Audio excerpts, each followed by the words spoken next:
ഞാൻ 2 കൂൺ ബെഡുകൾ വെച്ചിട്ടുണ്ടായിരുന്നു. അതെല്ലാവരും വീഡിയോസിലൂടെയൊക്കെ കണ്ടിട്ടുണ്ടല്ലോ. അതിൽ നിന്ന് കൂണുണ്ടാകുന്നതും വിളവെടുക്കുന്നതും ഒക്കെ കാണിച്ചിട്ടുണ്ട്. ഇപ്പോൾ ഒരു 6-7 മാസമായി കേട്ടോ. ഇപ്പം നമുക്ക് അതിൽ നിന്നൊന്നും കിട്ടുന്നില്ല. നമ്മൾ ഓഗസ്റ്റിലാണ് വെച്ചത്. നമുക്കൊരു നവംബർ ലാസ്റ്റ് വരെ നമുക്കിതിൽ നിന്ന് കൂണ് കിട്ടുന്നുണ്ടായിരുന്നു. അത് കഴിഞ്ഞിട്ട് പിന്നെ ആ ബെഡ് ഞാനൊന്നും വെള്ളം സ്പ്രേ ചെയ്യുകയൊന്നുമില്ല. കാരണം പിന്നുള്ള ഒന്നും അങ്ങനെ ഉണ്ടാകുന്നില്ലായിരുന്നു. ഓരോ ദിവസം വിചാരിക്കും ഇതൊന്ന് ഇവിടെ നിന്ന് എടുത്ത് മാറ്റണമെന്ന്, പിന്നെയും മറന്നു പോകും കേട്ടോ. ആ ഒരു കാര്യം അതങ്ങനെ മേളിലിരിക്കുന്നുണ്ട്. അടുക്കളയിൽ കയറുമ്പോഴെല്ലാം കാണും. പക്ഷെ എന്നാലും പിന്നെ അത് മറന്നു പോകുവേ.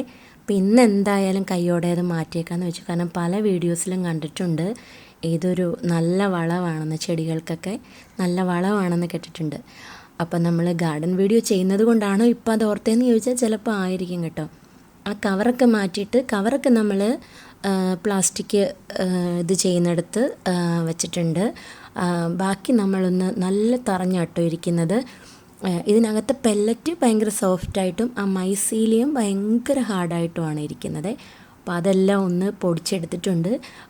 2 കോൺബെഡേന്നത് ഈ ഒരു മുറം നിറച്ച് നമുക്ക് കിട്ടിയിട്ടുണ്ട്. ഇത് നമ്മൾ കയ്യോടെ എടുത്ത് മാറ്റി വെക്കുവാണ്. ഇതിപ്പം ഒന്ന് വെയിലത്ത് വെച്ച് ചൂടാക്കേണ്ട കാര്യമൊന്നുമില്ല. കാരണം വെള്ളത്തിൻ്റെ ഒരംശം പോലും അതിനകത്തില്ല. അപ്പോൾ ഒരു ചാക്കിനകത്താക്കി മാറ്റി വെച്ചിട്ടുണ്ട്.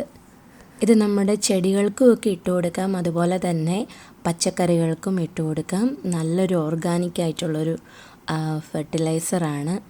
അതുപോലെ തന്നെ നമുക്ക് ഗ്രോ ബാഗിലൊക്കെ നിറയ്ക്കുമ്പം മണ്ണിടുമ്പം അതല്ലെങ്കിൽ ചട്ടികളിലൊക്കെ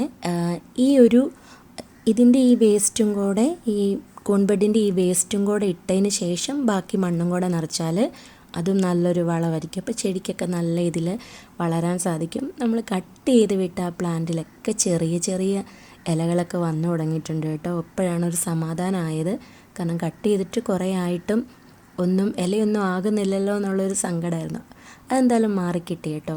ഇലയൊക്കെ എല്ലാത്തിലും തന്നെ ആയിട്ടുണ്ട്. ഇവിടെ നമ്മളൊരു കലാത്തിയായിരുന്നു വെച്ചത്, അത് പോയി കേട്ടോ. അതുകൊണ്ട് തന്നെ ഞാൻ അഗ്ലോണിമയുടെ ഒരു 3 തൈ അതിനകത്ത് വെച്ചിട്ടുണ്ട്.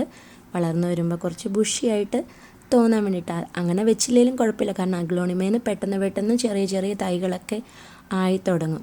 കോളിസ് പ്ലാന്റിൻ്റെ ഈ ഒരു വെറൈറ്റി അത്യാവശ്യം ബുഷിയായിട്ട് വന്നിട്ടുണ്ട്. അതുകൊണ്ട് തന്നെ ഞാനതെടുത്ത് ഫ്രണ്ടിലേക്ക് വെച്ചു. പിന്നെ ഓരോ പൂക്കളും ഇതുമൊക്കെ വരുന്നതിനനുസരിച്ച് ചെടി നമ്മൾ അങ്ങോട്ടും ഇങ്ങോട്ടുമൊക്കെ മാറ്റം ചെയ്യുകയൊക്കെ ചെയ്യും കേട്ടോ.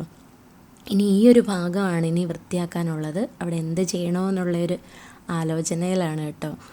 അപ്പം ഇതൊക്കെയാണ് നമ്മളുടെ ഇന്നത്തെ വീഡിയോ. ഇഷ്ടപ്പെട്ടാൽ ലൈക്ക് ചെയ്യാനും ചാനൽ സബ്സ്ക്രൈബ് ചെയ്യാനൊന്നും മറക്കല്ലേ.